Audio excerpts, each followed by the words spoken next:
Please welcome Kirsten Johnson, the director of Cameraperson. Gianfranco Rosi, the director of Fire at Sea. Clive Oppenheimer, one of the filmmakers and stars of Into the Inferno. And Roger Ross Williams, the director of Life Animated.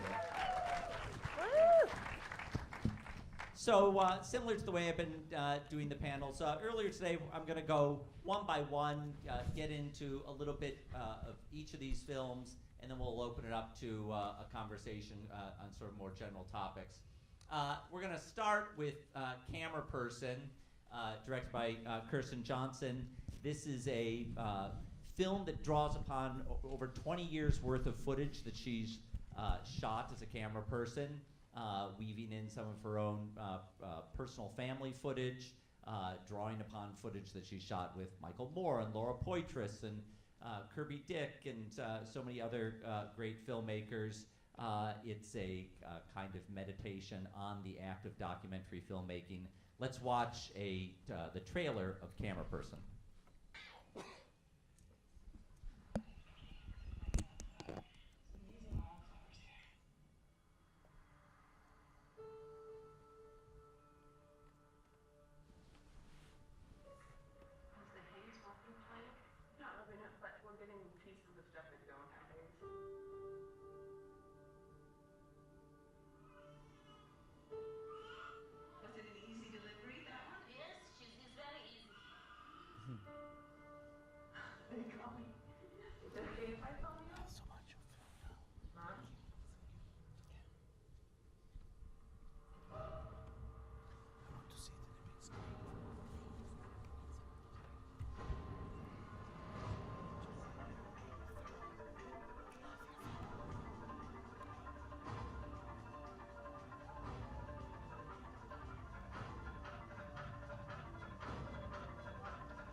Nor does it have you, your voiceover saying, I've been working as a camera person for 20 years.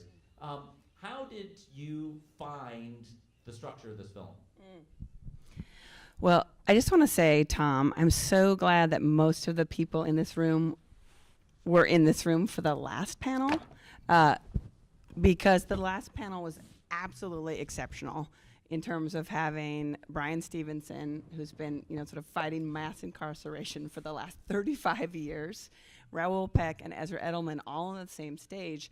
And Brian made this exceptional point around how the sort of narrative of the United States has been, it's been a narrative that was constructed and it's left all kinds of things out for a really long time. And one of the things that was how I came into this film, it wasn't even like what you're talking about, Tom, of like, I made that film, I had to lay it down.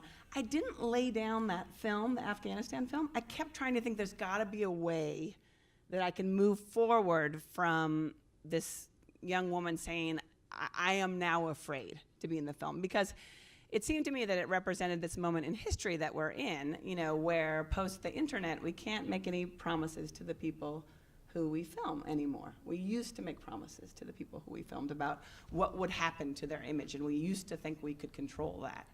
So in the transition between her saying, like, I won't use please don't use my face in this movie, it will endanger me. Then I thought, can I make a film? Can I construct a narrative in which I address the sort of impossibility of showing the face of an Afghan woman in a movie at this moment in history? Is there a way to address sort of all of these things that can't be seen? And, you know, James Baldwin wrote this book called The Evidence of Things Not Seen. And so I was really sort of fixated on this idea of visibility, invisibility, whose narratives are we seeing, not seeing, how can we film them? So I worked for years calling the film A Blind Eye. And there were many stages to the film for me, and one crazy stage where it was going to be only footage from Afghanistan, and then I would speak in voiceover about all the other places that I had been in the world. So it was literally the polar opposite of the film that I ended up making. And yet when I did that, I found that it like crushed everything. It didn't leave any space. And sort of from that level of failure, then little by little, this idea emerged that maybe what was implicit in the footage, that would leave the space for all of these untold narratives. So that idea gave me new space to work with all of this footage. All right, we'll come back to talking more about that later. Let me move to Gianfranco Rosi's film, Fire at Sea. This film had its premiere at the Berlin Film Festival, where it won the Golden Bear, something extremely rare for a documentary to even compete for the Golden Bear, let alone win it. And it's been playing in theaters this fall, and we're going to be showing it here at the festival. Let's look at a trailer from Fire at Sea.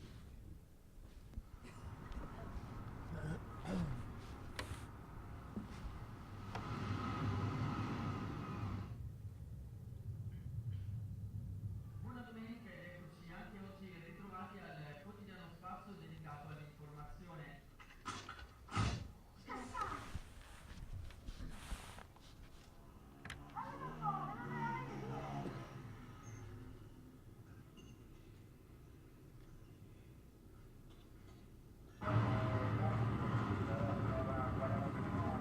Your position, please. Your position. Please, can you help us quickly? How many people? 160.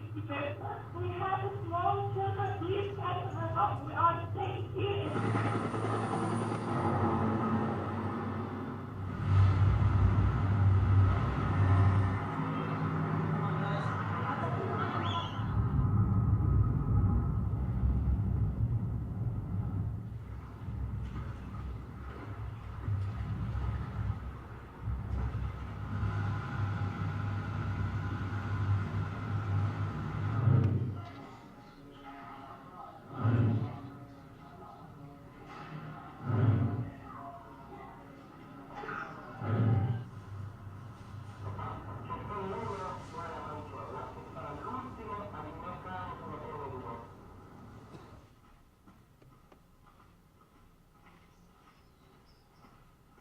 D, C, E, Z, K. Cosa ti significa? Non riesco a fare la... È un problema solamente che sei un po' ansioso, che sei un po' in tensione.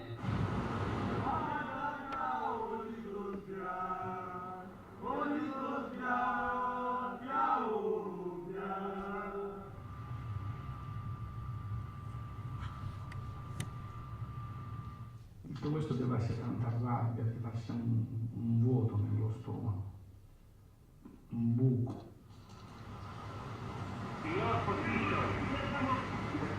My friend. Hello. Hello. When you write out what a film is going to be before you've made it, you don't know. You said the process starts with a lie. No, if I have to write, it starts with a lie.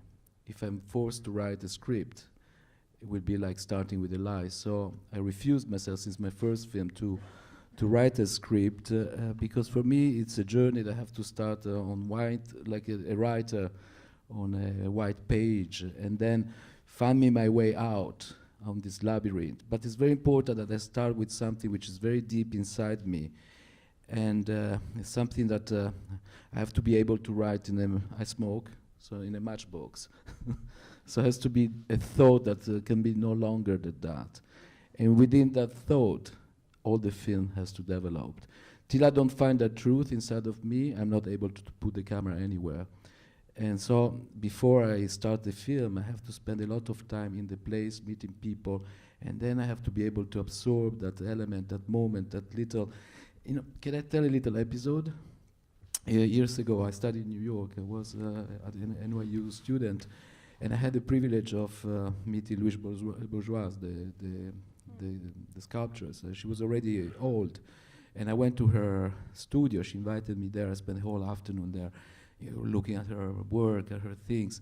At a certain point, there was a huge table, like this stage, and she had so many things, like all her memory of her life in this table. There were just a place of memorabilia there. And at a certain point, she said, I want to show you how my work started. And there was a piece of clay there. She put it in my hand, and she said, all my work started from this piece of clay. I didn't know where I was going to be. I wanted to be a sculptor. I didn't know what was going to be the shape of my work. So I spent days, weeks, months holding this piece of clay on my hand.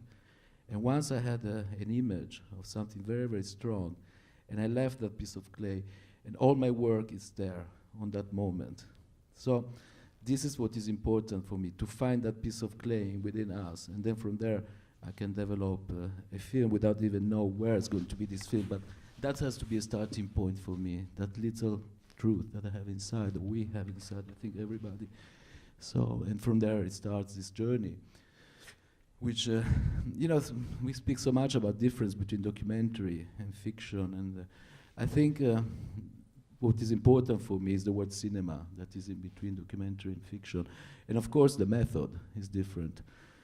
I never asked myself, am I working in a feature film or in a documentary? But I want to use the language of cinema in order to be able to capture moments from reality and underline that reality with the language of cinema. So using the camera in a certain way, the editing, the sound, having reality unfolding in front of me, but always with a narrative sense, always with something that has to happen that has a beginning, middle, and end, and be able to grab that on reality, but using always the language of cinema. And I think the duty now of a director, documentary or fiction, is in a world which I call new world, which has so much information, which has so much images, which has so much things, is to find a way of how to tell a story. This is the challenge. How we go through this enormous path of images, overwhelm of information, everything, and how we can tell the story. Again, which has a point of view which is interesting. And for me, this is a challenge between fiction and documentary doesn't change. And this is a challenge where we all have to work, and this is our duty. It's not so much of informing anymore. It's about creating emotion and give emotion to the audience and having the audience be interactive and become themselves a point of view, which what I love so much about your film, allow the audience to become a point of view and to start a dialogue between our world and what we see, and having this exchange, and this for me what is important. That's what I've been trying to do since my first film. Sorry that I went probably on a big... Well, let me move to Clive Oppenheimer. Clive, the journey of your film began at Mount Erebus in Antarctica while Werner Herzog was making his film Encounters at the End of the World. He visited that volcano in Antarctica, and he met you. You were there in your job as a volcanologist. I should say you wrote a book called Eruptions That Shook the World. That is a kind of inspiration for this film. And you and Werner Herzog took this journey around the world to different volcanoes that became the film Into the Inferno. I once described your partnership on this journey as a kind of bromance that we see unfolding on screen. So I think it's the first Werner Herzog bromance. Let's watch the trailer for Deborah that Deborah can show. Into the Inferno. The sun dimmeth, the land sinketh, gusheth forth steam and cutting fire. To the heavens soar the hurtling flames of the mighty gods, the engulfing doom. It is hard to take your eyes off the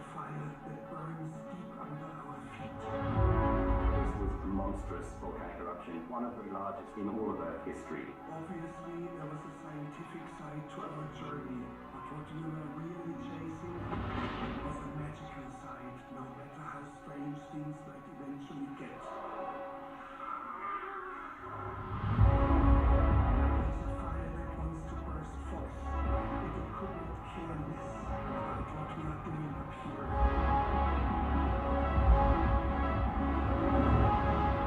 Destroy their world, destroy this world.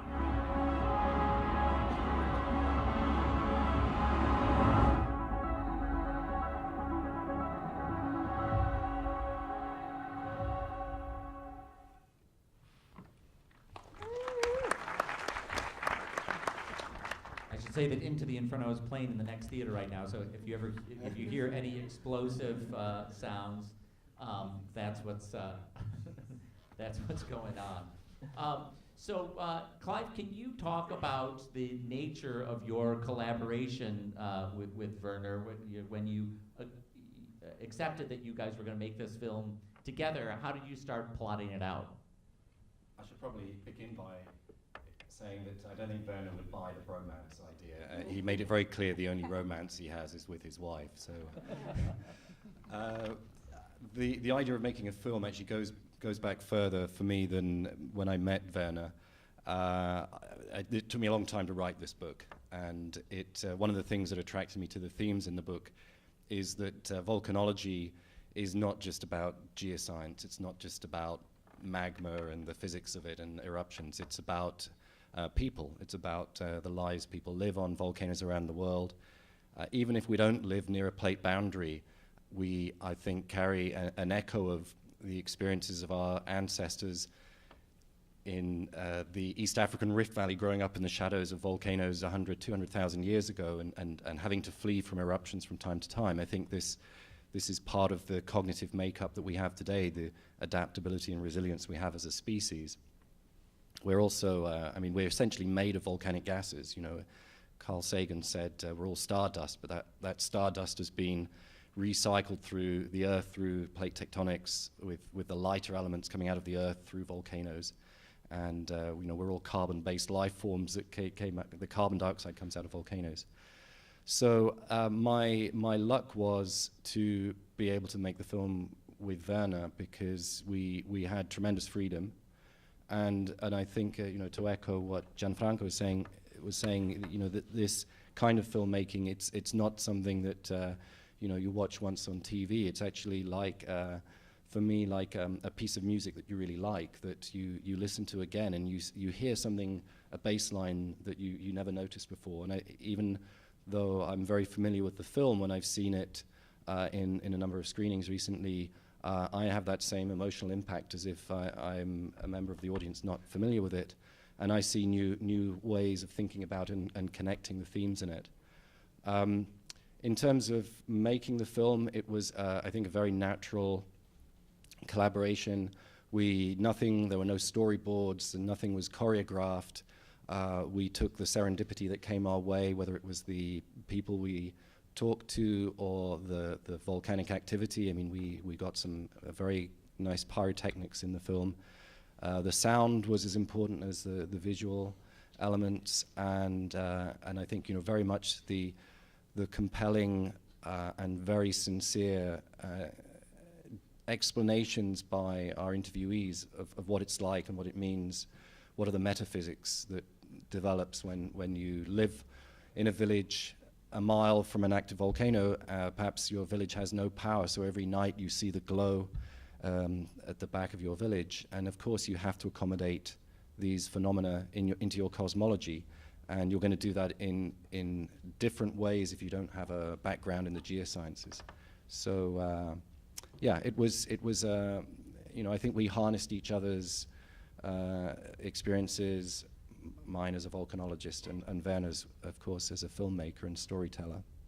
All right, let's move to Roger Ross Williams and Life Animated. Of the 4 films we're talking about, Life Animated probably has the most direct sort of arc to a story in its story of this young man who was diagnosed with autism and learned how to communicate with his family through talking through Disney dialogue. Let's look at a trailer of Life Animated. There is a boy who is just like other boys. Until one night, he sees from his window a storm on the horizon. Tell me through. All of a sudden, at 3 years old, Owen vanishes. The doctor says, let me explain what autism is. Some of the kids don't ever talk again. I remember thinking, I'm just gonna hold you so tight and love you so much that whatever is going on will go away. We're beginning to give up hope. And one day, we're watching the Disney animated movies. And he says he doesn't want to grow up like Mowgli or Peter Pan. What the hell just happened? And all of a sudden, it became clear to us. He's using these movies to make sense of the world he actually is living in, our world. So at that point, we began to speak to him in this dialogue. When did you and I become such good friends? Whatever works to get to Owen. I've been scared my whole life of growing up.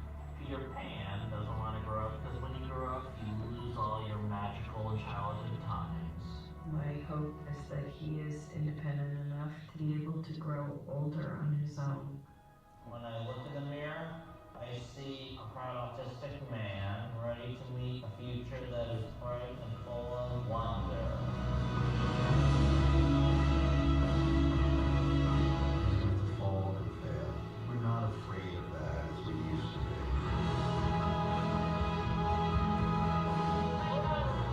I just can't believe how far Owen has come.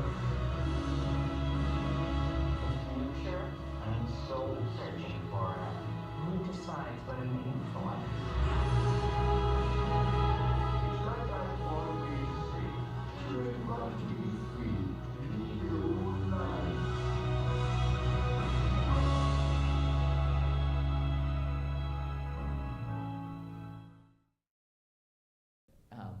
There's so much that's out of your control with animation since you're not doing the drawing, right? Yes, but Owen is someone who, grew up on animation and grew up on sort of a diet of myth and fable and story. So it was just natural for me to sort of bring sort of his world to life. What Owen did was he sort of wrote an autobiography of his life, and it's a story of a kid who gets lost in the land of the lost sidekicks because he identifies with the sidekicks in Disney animated films and not the heroes. And the heroes were they were lost in this land because the sidekicks were lost in this land because the heroes had fulfilled their destiny and they had to battle and find their own inner hero.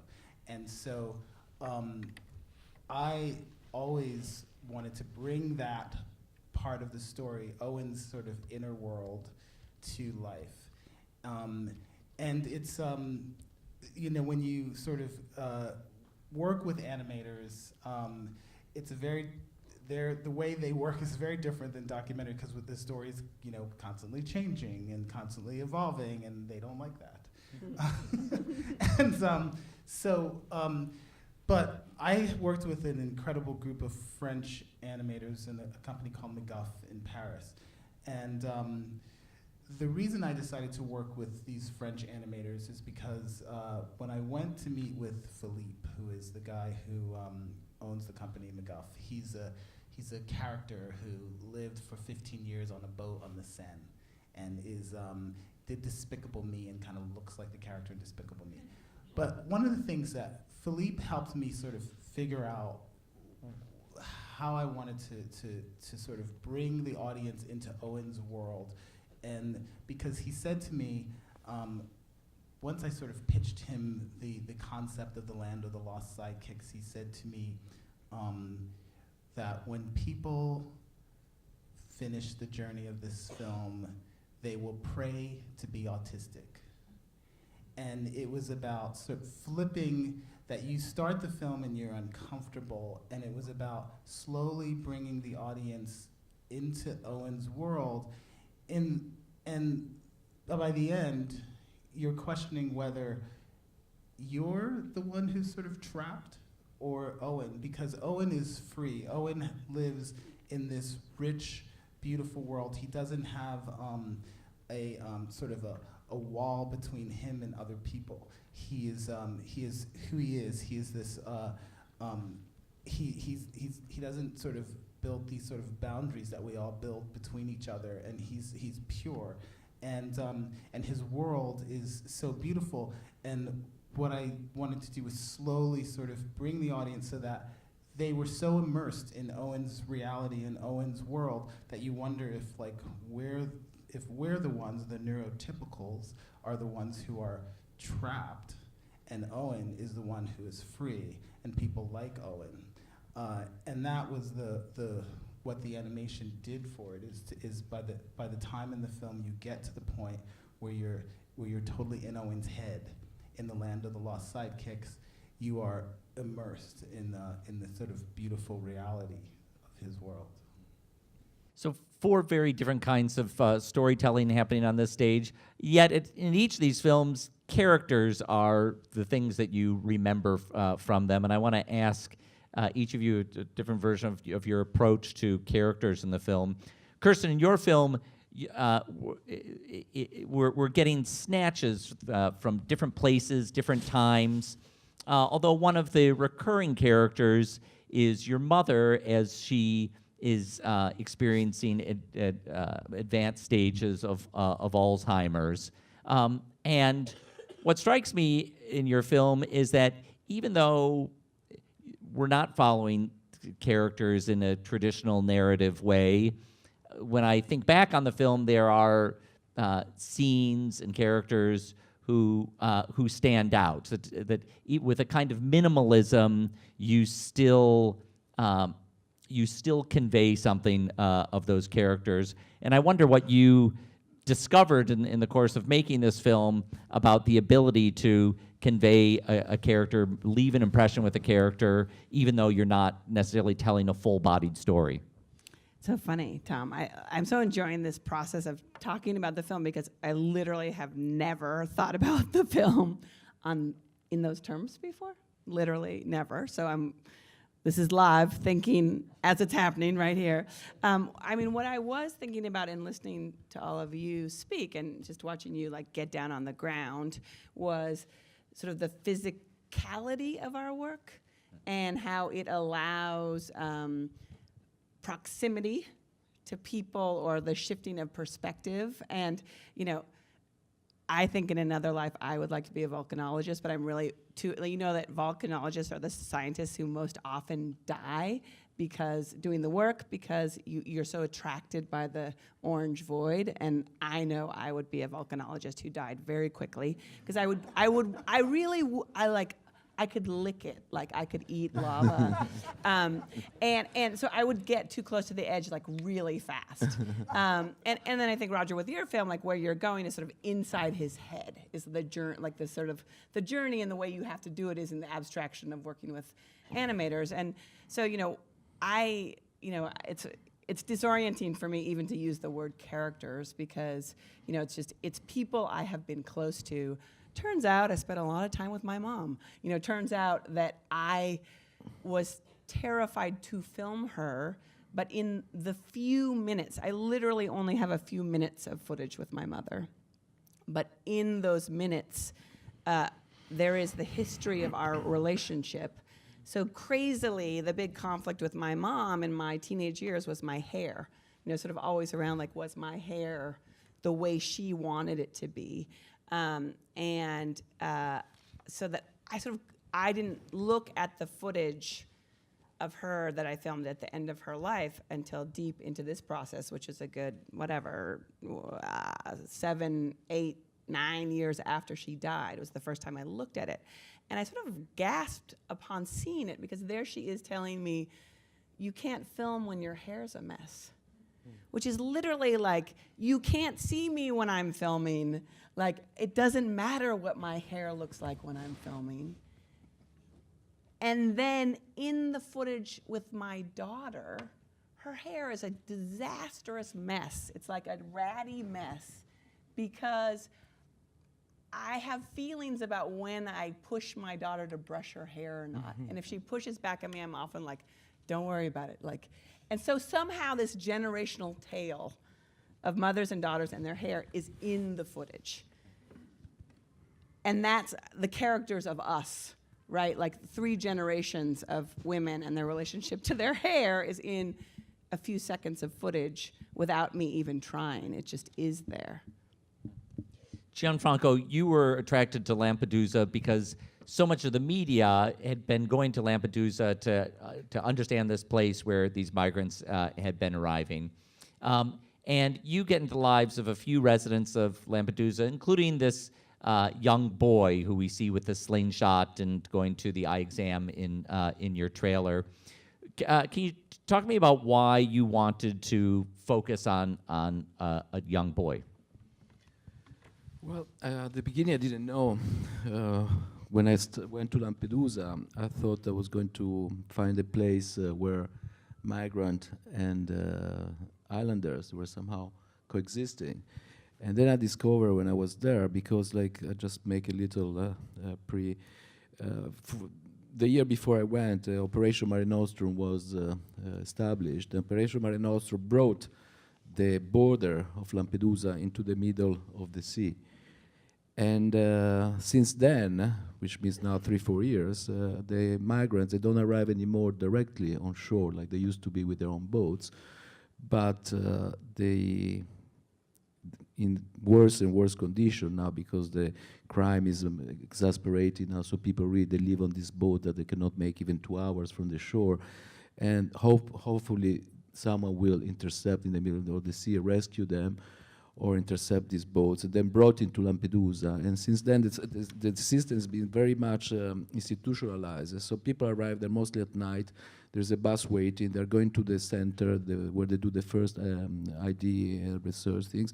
And then from there, they go back to Italy. So these 2 worlds have been really separated. And I find out that Lampedusa was becoming like, the rest of the world. These 2 worlds that they barely meet each other. And there's never a connection there. So it became like almost a mental space for me. And once I wanted to shift the attention, having the migrants world in the background of the island, this wave of people constantly arriving, where also for me was very difficult to encounter and having a strong relationship, because people arrive there for 2 days and leave. So I thought I was going I had to have a character in the film which it could be also not aware of the migrant world. And I wanted to have a kid, and to see all this through a point of view of the kids. When I met Samuele, I discovered that his inner world was somehow like a coming of age, like the difficulties of a kid growing and interfacing the harshness of life. And every time I was filming him or following him in his daily life, I was like always putting myself in a condition of me not able also to encounter and film. And this sense of anxiety that Samuel has in his life is like somehow perceived, this echo of voices that we hear outside in the sea. They're always coming into Lampedusa, like this wave of, we don't know what is happening, but we know something's going on there. We know that death is happening there. And all this, I think, influenced the island in a very strong way.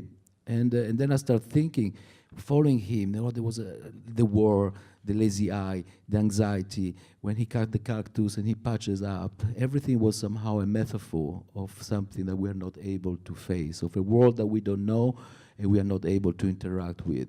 And what's very strange, because I'm feeling this little kid, and through his inner world I find this suspension of something that goes beyond Lampedusa. And so he became very natural way the inner voice, the consciousness of our point of view.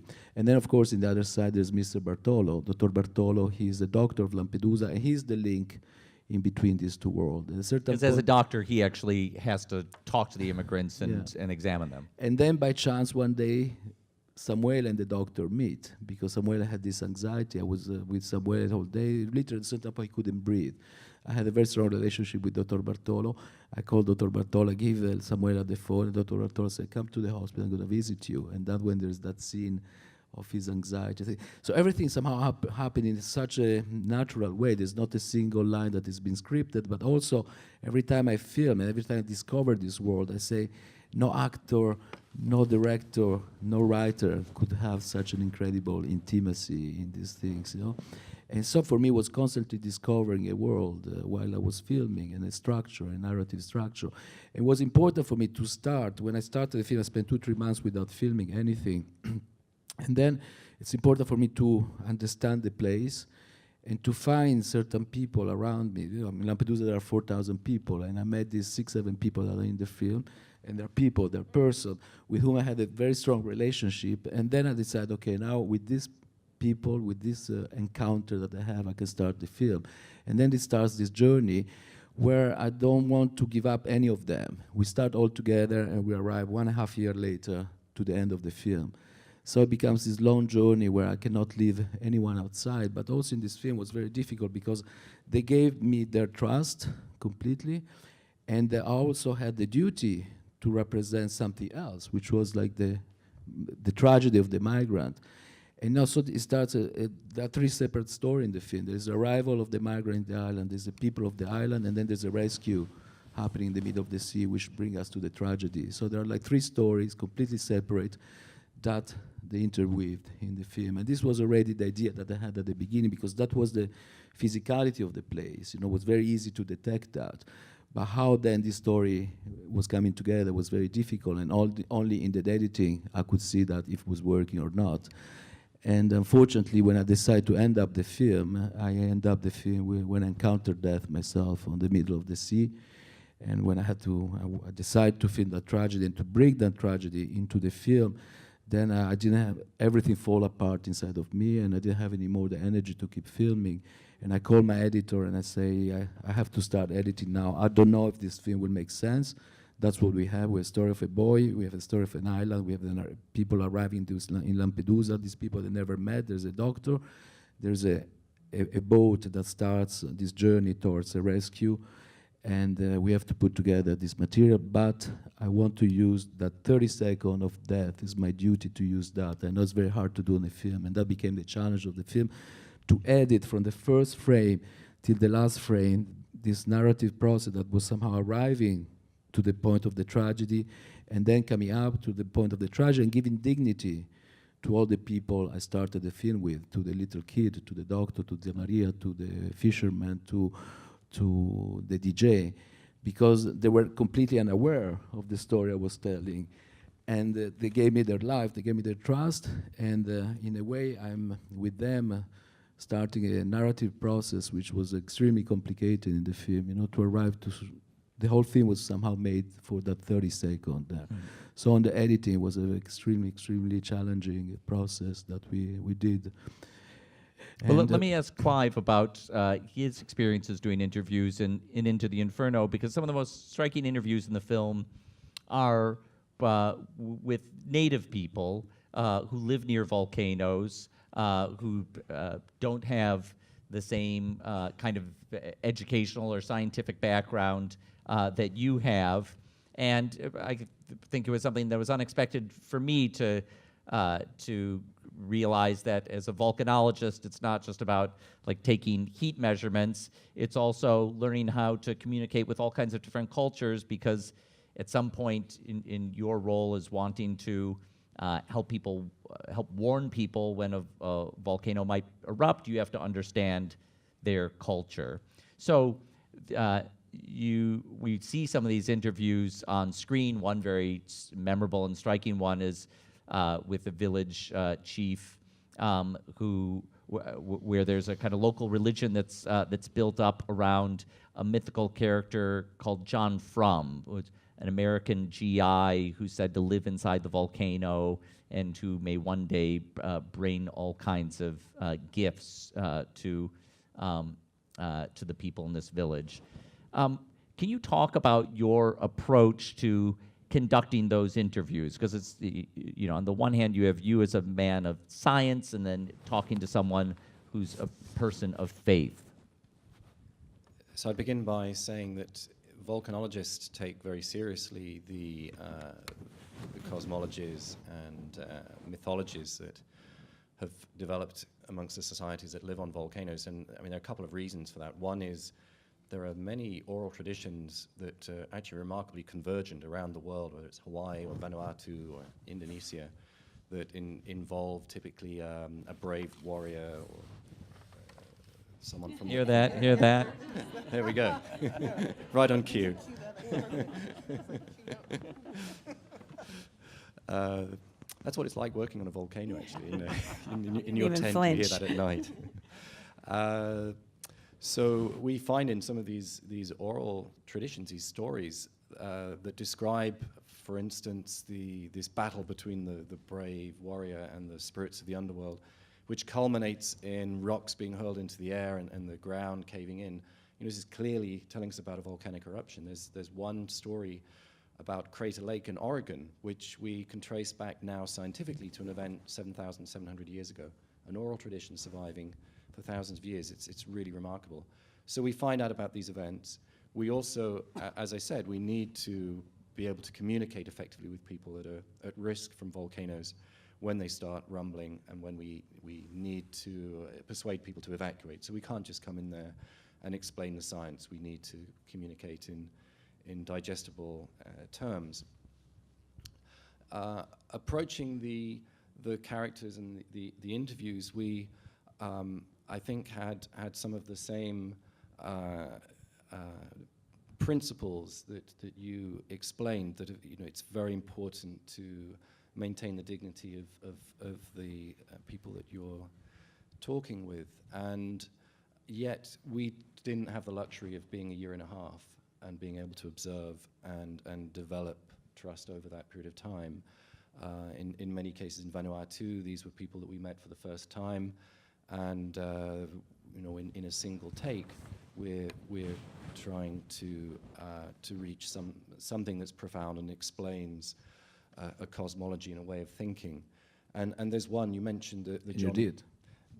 The John Frum is a very interesting case. I mean, this is on one of the islands in Vanuatu, where it's a new religion, really, but it's also rooted in much older cultures and traditions on Vanuatu that were suppressed by the British and French administration, colonial administration. And in a way, it was a reaction to this suppression in the 30s, and then it gets embroiled with with World War II and the American GIs and seeing all these amazing aircraft and runways and so on. The other very compelling witness for me, also from Vanuatu, is the chief, Mal Moses, who actually bookends the film. So we start with him on the island of Ambrim, and we end with his account, and which gives a kind of circularity to the film for me, which is like also a metaphor for a crater in a way, which I rather like. But he says that he visited the crater and he saw the lava lake, and it's moving, it's fluid, it's like water, it's like the waves crashing against the cliffs, and yet it can't be water because it's red. And he's really trying to understand this. What can it mean? What's its significance? But without a scientific background, without a degree in geology. So, of course, you have to find some other way of interpreting these phenomena. And I found that very compelling. I obviously knew about the kinds of traditions that are found on volcanoes around the world, but it really drove it home to me, talking with these interviewees, how you're compelled to come up with this kind of belief if you live on the side of an active volcano. Roger, in your case, the center of your film is an autistic adult, and which I imagine poses a different kind of challenge in doing an interview. Can you talk about how you face that challenge at the beginning and learn to adapt to it? Sure. So this started as this is a book by Owen's father, Ron, and so when the process started, I was handed a book. And said, make a film out of this. And how do you make a film out of a book where everything takes place in the past? And I went away for 6 weeks, I think, to my place in Amsterdam, and I just sat with the book and sort of lived with the family, and I sort of agonized over how am I gonna do this? How am I gonna tell this story that's not just this sort of just interviewing the family and their friends and the doctors or so what happened is that I was having a conversation with Ron, the father, and he's just said, well, Owen is he's about to graduate, and I was like, oh, that's interesting. And Owen is he's about to become independent, and Owen he's in love, and he has a very special relationship with his girlfriend Emily, and I thought that this is Owen is a young man who has autism who is about to become independent, and film isn't about autism. It's a coming of age story. It's about a young man coming of age, and the stakes are higher for him because he has autism, but he hits all the themes of that everyone goes through, and so so I decided to follow him for a year in his life, and I decided that he must be the storyteller, that he must tell the story. And how do you do that with someone who can't necessarily make eye contact and can't necessarily, Owen is very brilliant. He's if anything, he knows how to tell a story better than anyone because he grew up on these sort of myths and fables. But how do I sort of get his story out of him? So I used an Interrotron, which is a camera invented by Earl Morris, and I was in the next room, and I was on this television screen. Owen has spent his life looking at a television screen. So Owen could, I didn't know if this would work, but as soon as Owen saw me on screen, he was just completely mesmerized by and he could connect with me in a way that I couldn't connect with him just in having conversations, he connected with me, and he looked me right in the eye, and therefore looked right into the lens of the camera through the screen, and we could have a conversation, and he could tell his story, and it was over a course of many days that we talked, and things came out of him that was just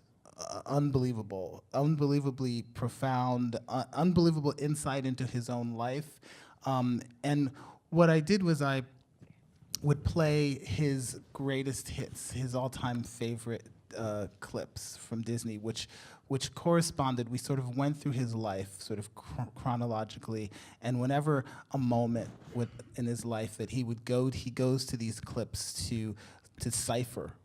So when he was, for instance, bullied in school, he would go to The Hunchback, and he would watch the scene of The Hunchback being bullied, and he would analyze it, and he would work out the feelings and how that made him feel, and that was how he was able to work through it and express himself. So I would talk to him about that, and I would play the clip, and then he would interact with the clip, and he would interact with the clip, and the audience is, in a sense, inside the Disney clip, because he's interacting directly to the audience, and he's mouthing the words, because he's memorized the words to the 50 all-time classics, every word. So he's mouthing the words, he's doing the movements, he's emotional, and you could feel how these films actually helped him form and figure out emotion, and you see that happening right before your eyes, and I didn't know that that would work, but when I saw that, I realized that I had finally sort of tapped into his inner world, and he takes us through his story, and he talks to the audience directly, and that was a breakthrough. In filming, when I realized that this actually worked, and you could see and feel that and see that emotion on the screen, it was a breakthrough for me. And so for me, it was about bringing the audience slowly into that, because in the beginning of the film, Owen is, he's like any autistic person. He's pacing, he's self-talking, he's in his inner world, and it's uncomfortable for the audience, and it was uncomfortable for me. But as you see him and you look him in the eye, and he looks you in the eye as an audience, and he takes you into his world and takes you into his story, that uncomfortableness starts to break down, and you start to almost sort of change places with him. I mean, in that you really feel how he sees the world, and by the end, hopefully you're totally immersed. All four of these films are incredibly special films. I hope you get to see them here, either at Doc NYC or another time. We have to wrap up this portion in order to make way for the next film that we have coming in here. That concludes the shortlist.